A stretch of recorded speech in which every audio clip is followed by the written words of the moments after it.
سلام به همه دوستان عزیز، امیدوارم حالتون خوب باشه. من علی ملکی هستم و دوباره برگشتم با یه ویدیو دیگه، یه ویدیو خیلی مهم که بارها از من کامنت شد، سوال شد. من میخوام اینجا جواب بدم بهش که آیا تفاوت تحصیل در دانشگاه های سطح بالای کشور و دانشگاهی که خیلی الان رنک مناسب رو ندارن و اینجا میخوام به این جواب سوال بدیم.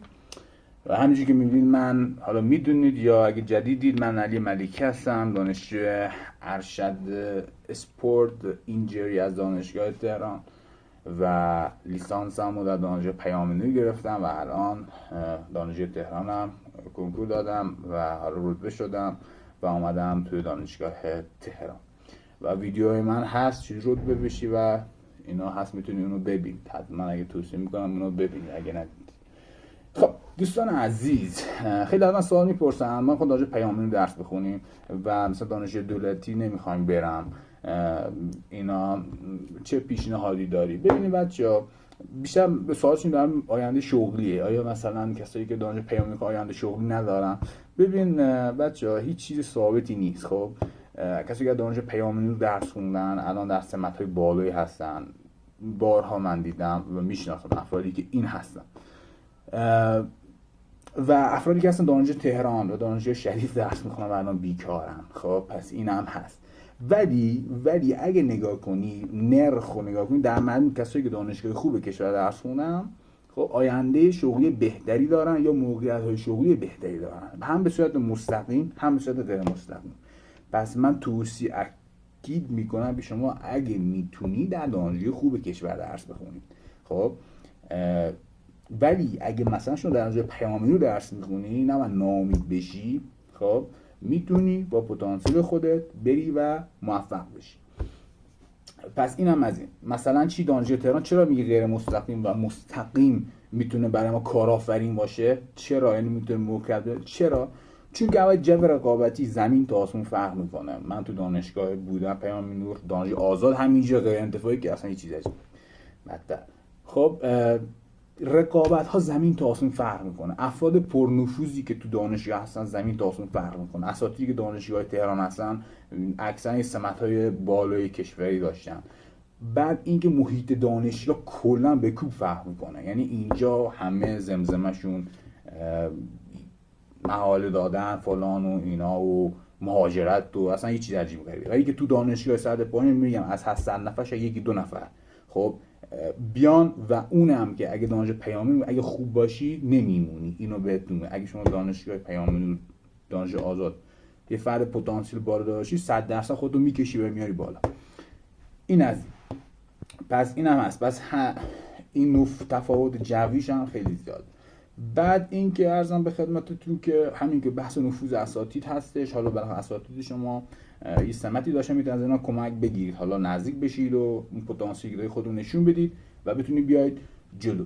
خب پس اینم از این. پس کسایی که دانش پیام‌نور میخونن نباید ناامید بشن، ولی کسایی که دانش تهران میخونن نباید مغرور بشن. خب این از ها دانش خوبه که مثلا شریف و مثلا اینا. و دوم این که درس بخونیم یا کار کنیم بچه‌ها. ببین یه ابهام، یه چیز خیلی عجیب غریبیه. خب واقعا توی مملکت، توی شرایط سخت مملکت ما، مخصوصا پسرها، مثلا پسرها خیلی کم سمت درس میرن و دانشگاه پر شده از دختر خانوم‌ها. چرا؟ چون بار بر روی دوش پسر خیلی بیشتر، توقعش خیلی بیشتره. خیلی از دوستای خود من الان تحصیل نمی‌کنن و ترک تحصیل کردن، ولی زندگی اونا رو ببین. اونا الان مثلا 18 سالگی رفتن ترک تحصیل کردن، رفتن مکانیکی کار کردن، نماکاری ساختمونن، زندگی خیلی خوبی هم دارن بعضیاشون البته، و از اینا موفقن. خب درس هم نخوندن هیچ. حالا یکی من میاد درس میخونه و مراتب بالای حالا درسی میخواد طی کنه، هم مزیت هم بالاخره ببین علاقه است بچه‌ها. خب اگه شما میخواید مثلا بیاد مراتب بالای درسی رو بخونی، اگه میخوای ارشد بخونی، علاقه است. شما علاقه داشته باشی به تحصیلات آکادمی، وگرنه ببین اسمن به هیچ دردت نمیخوره. تو دکترا دانشگاه تهران باشی، خب دکتر باشه که چی بشه؟ خب وقتی کار فقط بخواد اسمش میخواد بعد بره کاربرد داشته باشه. خب اگه واقعا دوست داری که بخونی و بیای اینجا، بیا ادامه تحصیل بده.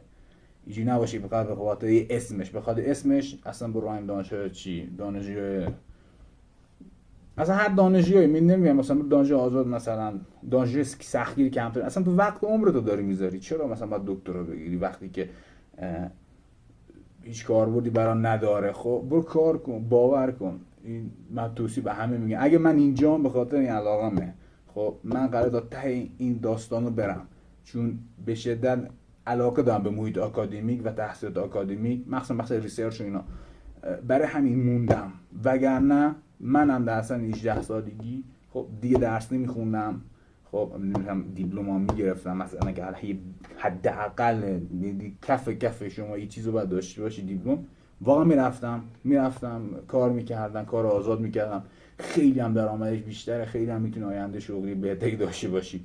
خب تو این راه خیلی سخته. چرا؟ چون خیلی حرف میشنوی از خیلی ها که چرا درس میخوری، چرا آقا این کارو میکنی، بس این به هیچ درد نمیخوره فلان. وقتا محیط کشور ما، جو کشور ما خیلی بده، اصلا آینده شغلی نیست. برای همین درس خوندن یه ریسک الان.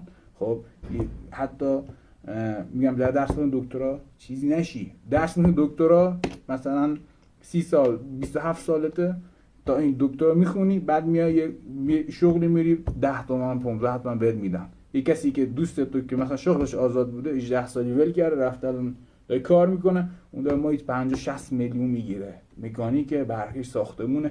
این شغلا بچه‌ها اصلا سطح پایین نیست و بگم که شرمندگی نه. من خودم اگه الان ول بشم درس رو ول کنم، به همین شغلا رجوع میکنم، به یکیشون که علاقه دارم و میرم جلو. واقعا میگم بس اینو بگم که درس همه چیز نیست. خب درس همه چیز نیست. منم که اینجا هستم برنامه غیر درسی رو دارم و تو ذهنم این کارهای هستش. خب شاید منم خیلی به این مورد توجه نکردم، ولی برنامه دارم که درس تنها نیست و در کنارش حتما حرفه یاد بگیرید، حتما چه حرفه‌ای که علاقه دارید رو برید و انجام بدید.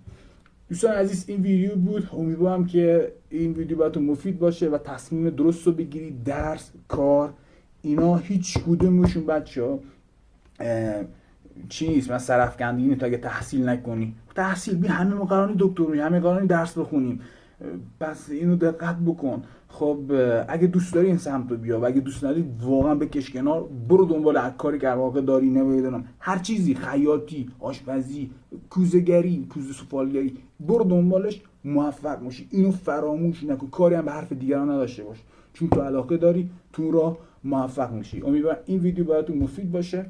تا یک ویدیو دیگه، خدا نگهدار.